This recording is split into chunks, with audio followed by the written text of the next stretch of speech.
सदा सत्स्वरूपं चिदानन्दकन्दं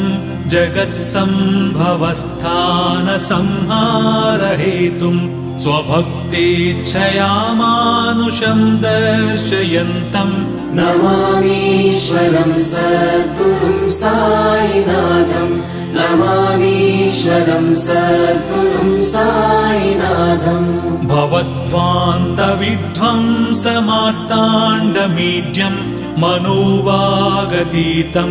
मुनिर्ध्यानगम्यं जगद्व्यापकं निर्मलं निर्गुणं त्वां नमामीश्वरं सद्गुरुं साईनाथं नमामीश्वरं सद्गुरुं साईनाथं भवाम्बोधिमग्नार्दितानां जनानां स्वपादाश्रितानां